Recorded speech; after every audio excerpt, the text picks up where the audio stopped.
the security dialogue.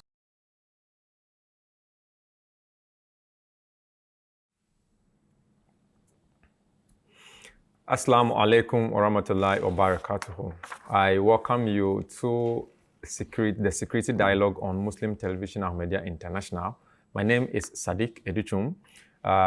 As we've been doing, today we are going to look at another critical area that correspond to some of the atrocities that we have experienced the world over from centuries.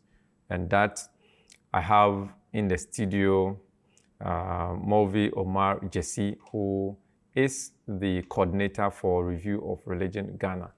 And to start, there is a predominant media narrative that asserts that Islam is inherently violent. Muslims are foreign and dangerous. Therefore, one should remain alert and suspicious to the extent that policies and acts of aggression against them are justifiable. This cultural climate has led to real social consequences of enmity and mistrust, leading to grave psychological effects among others. Nonetheless, Muslims are peace-loving people.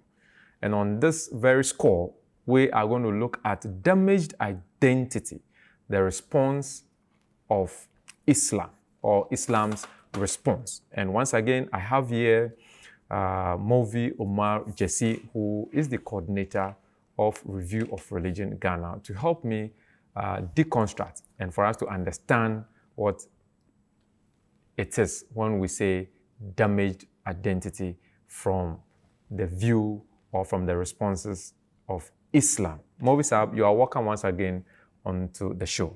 Thank you very much, Jazakumullah. Yeah, I had a lot of calls and messages over our last discussion on peace and security development from the standpoint of religion, and how you were able to dissect issues to establish the fact that religion cannot and has never been the cause of conflict, but rather how people are asserting their own aims and objectives in life and then hiding behind religion to commit some of these things. And in that purview, there's also an identity crisis. Yeah.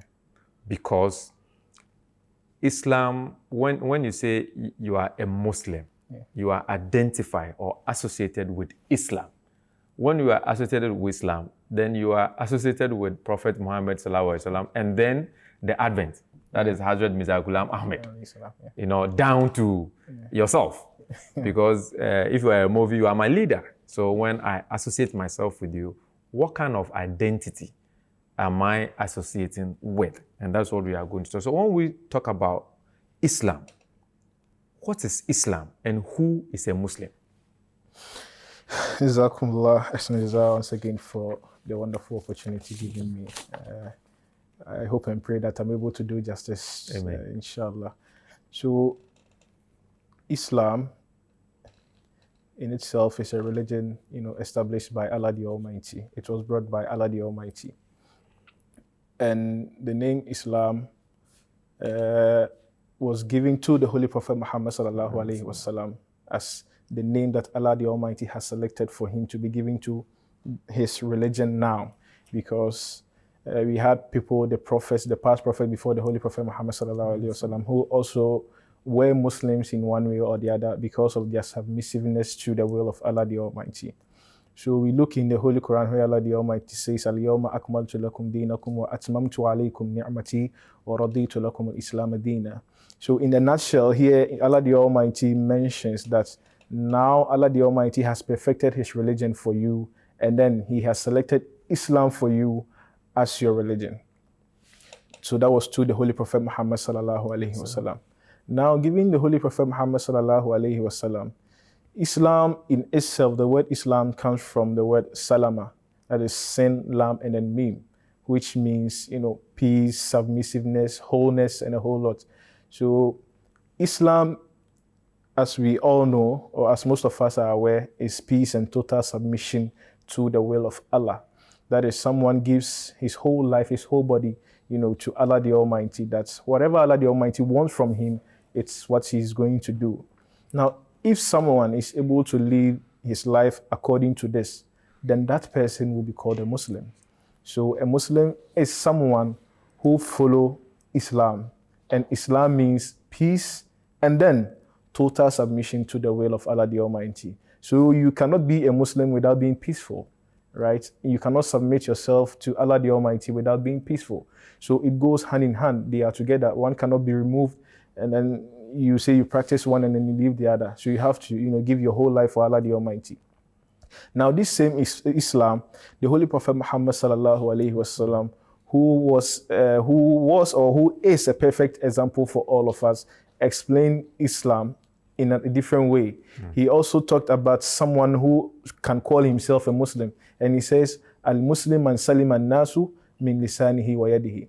That a Muslim is the one from whose hand and then from whose tongue and his hand people are free from. It means that if you are a Muslim, you are not allowed to hurt anyone with your hand or to say something that will leave, a negative impact on someone's heart. So this, in the nutshell, is what Islam is all about and who a Muslim is. Thank you very much. So, just as you made mention of the negative, that nobody can, or any person that professes that negativity cannot be a Muslim and cannot be associated with Islam. Now, over the period and century-wise, we have had accounts of people associating Islam with all these names, very negative names, very damaging names. I mean, if you read the history around what we call the Lockerbie bombing, for instance, you get the sense of the fact that it's like if you were a Muslim, you are actually not even a human being to live. Yeah, that's right. What has been the narrative? And in answering your answers to this, I will want to look at, for instance, media narratives, because when we talk about media, we have the traditional media, and now we have the social media. That's true. When we talk about traditional media, we also even have what we call the print media. And print media has been in existence for a very long time before the advent of the electronic media. And there has been so many of these narratives, which has become an imprint in the minds of people. And sometimes it's very difficult to deconstruct it.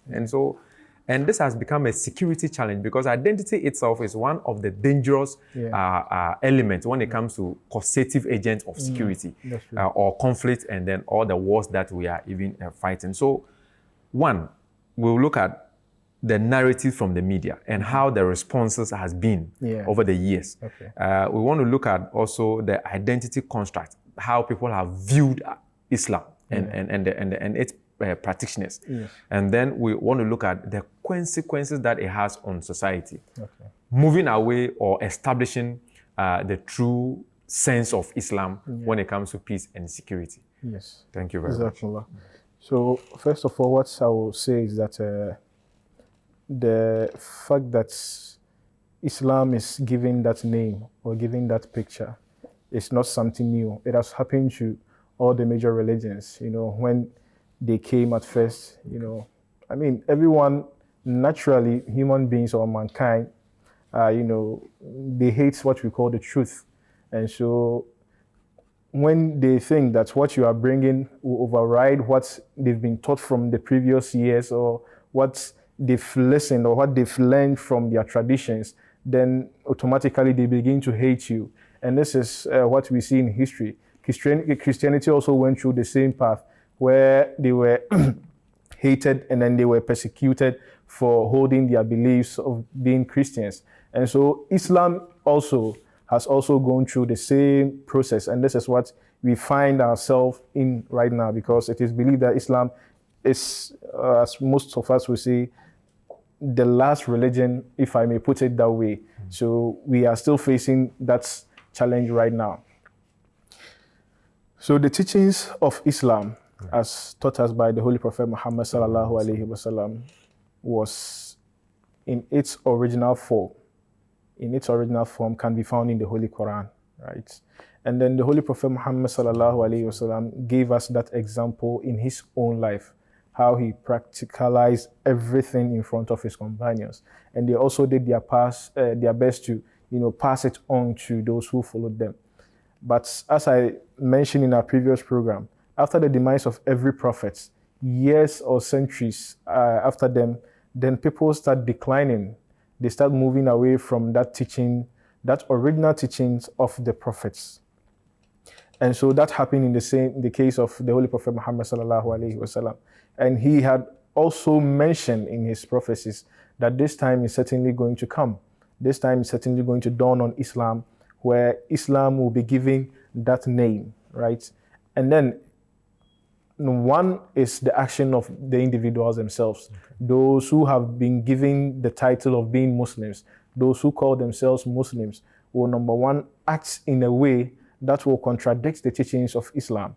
And so he also made mention of that. So it is not new when Islam is given, this bad name in the media or wherever, as you mentioned. So it is not new because we believe in the words of the Prophet sallallahu alaihi wasallam, and then we have seen it fulfilling in this day and age. And then you look at it from the media aspect, as you also mentioned. Now we understand that there are people who practically do not, follow the teachings of Islam. But we also know that the media has played a major role in painting the name of Islam very black in their books or on social media or whatever. And we know books that have also been written. You mentioned about the traditional, media as well. We know books that have been written to paint black the name of Islam in it. Now, you ask yourself that all these people who wrote these, these untrue things about Islam, you ask them whether they can write the same thing about Christianity, right? If a Christian does something, he said he is termed as someone who is not, upright in the society. They can never say that a Christian did this. They cannot use that term. But for instance, if Ahmed or let me say Yasin does the same thing, he will say, oh, Muslims, this is how they are. And it is very common in Ghana here. You are a Ghanaian, you know it, right? When things happen in Ghana here and it happens with a Christian does it, that name is not given that a Christian did it. So why? So that is it.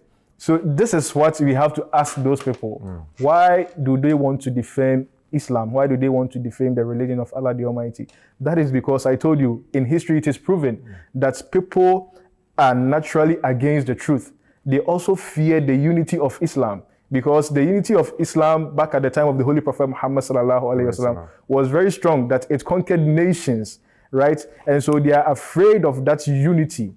And number two, the action of people themselves have given that bad name to Islam, which is also spreading all over. So it means that one, so action-wise, we need to portray a certain positive actions, which of course you mentioned even the last time. But I want to still understand, because these narratives need to be rewritten. How are we doing that? And I will want some clear examples of how we are doing and the way we should do it. Okay. So since these two, as I've already highlighted, are the major problems, the actions of individuals who call themselves Muslim, all of us, we call ourselves Muslim. So our actions should speak for ourselves. And then the media that is also painting the image of Islam black, we have to also use the same means. So first of all, we tackle the issue of the practicality, a practicing Muslim. So who should be a Muslim? We've already explained what a Muslim is. And so the focal point of each and everyone who has accepted Holy Prophet Muhammad sallallahu alaihi wasallam to be his prophet, right? His focal point should be that he will emulate what the Holy Prophet Muhammad sallallahu alaihi wasallam did. And as I mentioned in the previous episode, that the Holy Prophet Muhammad sallallahu alaihi wasallam stayed with Christians, he stayed with Jews, he stayed with people who did not have faith at all. He stayed with idol worshippers, and yet he never, had conflict, or he never fought with any one of them, or he never curtailed the right of any one of them. And so, if this is the example of the Holy Prophet Muhammad sallallahu alaihi wasallam, we find ourselves in the same situation right now. So we have to portray that true and beautiful teaching of Islam to each and everyone around us. And if we are able to do that, and that is what the Holy Quran also tells us, that وَمَنْ أَحْسَنُ قَوْلًا مِمَّنْ دَعَا إِلَى اللَّهِ وَعَمِلَ صَالِحًا وَقَالَ إِنَّنِي مِنَ الْمُسْلِمِينَ. That's the best, who is best in talk, that the one who calls people to Allah the Almighty. And then he is not saying that with his tongue only, but his actions also speaks for himself. And that is called the silent tabligh. Your actions should speak for you that this is my religion, this is what I'm taught. And so when people see these beautiful traits in you, they will definitely understand that, no, this is very different. And recently, I listened to the address, I listened to the Friday sermon of the Amir, a missionary in charge of Ghana here.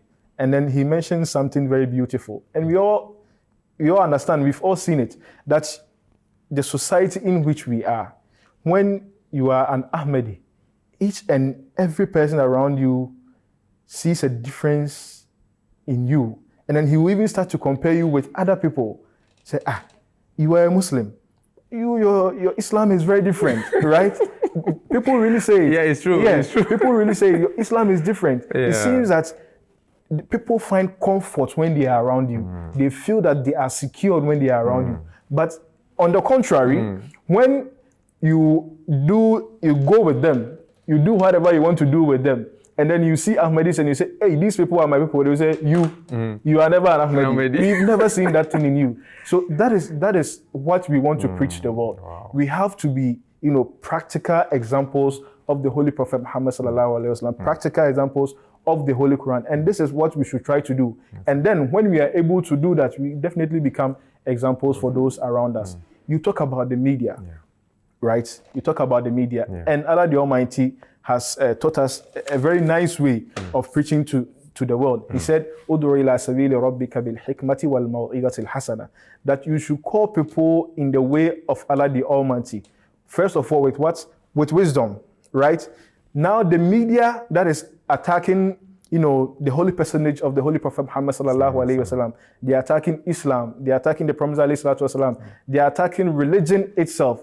They are using what? The media, what they have. They have TV stations, they have, radio stations, accounts, they have all these things, just sending, negatives about the Jamaat or about Islam to people. Now, wisdom demands that how they are fighting us, we should also adopt the same means, right? That is the very reason why MTA is established, right? Wonderful. MTA was established by the fourth Khalifa of Ahmadiyyat in order to fight with the Western media or whatever media that we see around us. That is also fighting against the good cause of Islam. So we are here not to fight with swords, but to give people the training, the understanding of what Islam actually means, right? If someone is watching this program for the first time and you ask the question of what Islam is, we've already explained to him. We've seen Islam, people say Islam is a religion of, because they are violence. They're looking at this jihadism thing. Yeah, you see. But when people know that, no, Islam comes from the root word salama, or comes from the word salama, which means peace, then no Muslim can be violent, right? That understanding is given on this very platform of MTA. So that is how, Jamaat is tackling these issues now. You mentioned the review of religions, which is also another very important tool in fighting against all these misconceptions spread in the world about Islam, about, Jamaat Ahmadiyya, just to fight them with the words of wisdom. And this is what Allah the Almighty, tells us. And He says, wal maw'idha, that is advice. You advise people, right? Okay, you've said this is what Islam stands for. Islam stands for violence, but my advice to you is that you read the Holy Quran. You tell the person who says Islam is violence to prove from the Holy Quran. You try to advise the person in that, wal maw'idat al-hasana, in that good way. And if you are able to do this, this is when you'll be able to draw people closer to Allah the Almighty Himself. And this is how you're able to, establish that Islam actually means peace. And then whatever negative image that is painted in the media about Islam is untrue. Yeah, true. Thank you very much, Maurice. Thank you so much. We are still having a discussion around the issue of damaged identity and then some of the responses that from the perspective of Islam as it is as Ahmadis and rightly as Movisab Omar Jesse has indicated. We need to do this with wisdom. We need to do this through advice. And of course, there's that level of tolerance that we need to also practice in order for us to be able to draw these people towards us. And that is the silent tabligh that we are all supposed to adopt. I mean, and it's so beautiful from the account that you are giving, because I have not seen even some of the handles that we have. I've not seen any direct obnoxious attack on people who have maybe said one ABCD or one or two things against the religion. Let's look at the consequences. You know, since we are living among people, definitely there are sometimes some reactions when it comes to this identity construct, very negative identity construct that we are having. Historically, practically, what have been some of the social consequences to some of these things? This identity construct that we are having, a very damaging one. Yes. What has it been that the responses has been physical attack, or how have they also responded to it? Yes, yeah, that's true. We've seen in history, as you rightly mentioned, and not even in history. In Ghana here, we've witnessed, in Nigeria, it has been the same thing. I mean, all over the world, we see that whenever Christians or people belonging to other faith, they see that a Muslim lives amongst them, any bad thing that happens in the society, it is attributed to that person, right? Because they feel he's, that's person, according to their own thinking and what they've heard in the media, they've heard whatever, they think that those kind of misinformation and disinformation. That's the thing. So they automatically point to that person that he will be the person to do it. So we've had that, and some are very, very damaging. Some are, some cannot be mentioned at all because people have lost their lives even through that. They thought that they were terrorists who had actually come to live among them, and so they killed such a family. I mean, in the USA, we've had countless incidents happening like that. People have lost their lives just because of this misinformation that Islam is a religion of violence, and so people were killed, in the belief that they are protecting their society. We have all these things, happening in the society. So the response from Islam has always been in the peaceful way, right? That is, as I mentioned, that Allah the Almighty says we should always repel evil with what is good. And he says that وَلَا تَسْتَوِي الْحَسَنَةُ وَلَا السَّيِّئَةُ. That is to say that good and evil cannot be the same. And he says, إِدْفَعْ بِالَّتِي هِيَ أَحْسَنُ. And so when you are attacked in a bad manner, when someone wrongs you, then you should repel in a good way. What is the good way? The good way is what the Holy Quran has already taught, that udu ila sabili rabbika bil hikmati wal maw'izati hasana. In a way that is backed by wisdom, right? And this is what Islam has taught us to do. So in cases where we have seen these instances happening, where people from other sects of Islam, try to attack, the worship places of the said, religion, let's say like Christianity and all those things, we have seen that they attack those places. They even try to kill some of their members in the thoughts or thinking that they are doing what is right for Islam. But Islam is never backed by violence. You cannot be violent and then attribute it to Islam at all. And this is what the Holy Quran, as I mentioned, teaches us. And so what we actually do is that we try to speak to people or, advise people, inform them about the beauties of Islam, tell them what Islam actually means. And then we also condemn the acts or the atrocity caused against the Muslim community, right? That is what we do. And we use all these social media handles that the Jamaat is having, We have MTA, we have Review of Religions, we have Al-Hakam, we have Al-Badr, and all those things. We try to, fight against all those people through this social media, through this media means, in order to preserve the good image of Islam. But violence can never, stop what people are doing. Because if they kill one and then you also come to kill one, then it means that they would have to also retaliate. And this will never solve the problem. But if they get to understand the true teaching of Islam by our own personal example, our own teachings, we create that awareness about the beauties of Islam, then they would rather come back later to apologize to us for, being on the wrong side. And then we have, giving them the light. Yes. Thank you very much. So let me take your final words. I mean, in all of this, what will be your final words to the viewer who is watching us currently from across the globe? I mean, everyone who is watching us, what I would say is that Islam is a religion of peace. Islam is a religion of love.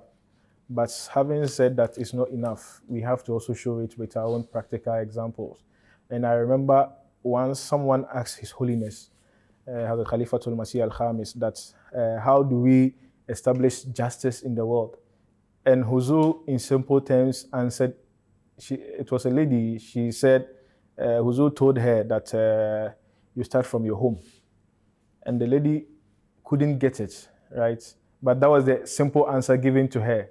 Now, you come to think of it, Huzur tells her to start from her home.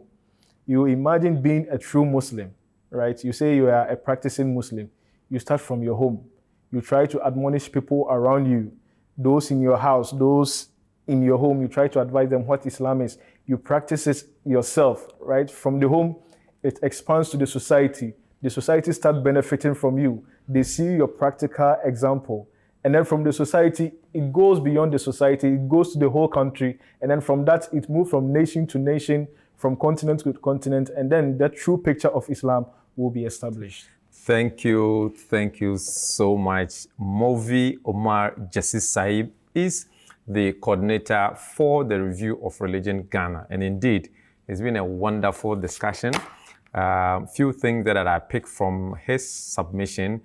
Good and evil cannot be the same. It means that you cannot repel evil with evil, but rather you need to do it in a very good way through tolerance and love, as the religion of Islam preaches. And then, of course, I mean, I have no doubt that Islam is indeed the last religion standing. If you even look at the admonitions, look at various presentations, we have all had calls where we meet people and they say, no, you are not a Muslim. Yeah. So what kind of Muslim are you? Say, I'm an Ahmadi Muslim. Say, that is why. So it tells you that we need to portray a certain kind of character and attitude towards which we can deconstruct that damaged identity. And that is what we have been trying to do. And you can also do this through what we call the silent tabligh. So if you have phones, you have the opportunity to appear on television, you have radio stations within the community, within your homes, at the national level, whatever position that you occupy, you need to exhibit that kind of trait that our Prophet Muhammad sallallahu alaihi wasallam exhibited. And that makes you a true Muslim. And together, through wisdom and then good advice, we are able to bring the world out of its chaotic nature as we experience now. And this has been said countless times by our spiritual leader, Huzur, the fifth Khalifa of the day. And that is also established through Khilafat. And so we need to follow some of these things, and then together we can salvage and save the world from the various atrocities that we see. And you need to start that from your homes. Until we meet same time again, this has been the Security Dialogue. My name is Sadiq Educhum. Assalamu alaikum wa rahmatullahi wa barakatuh.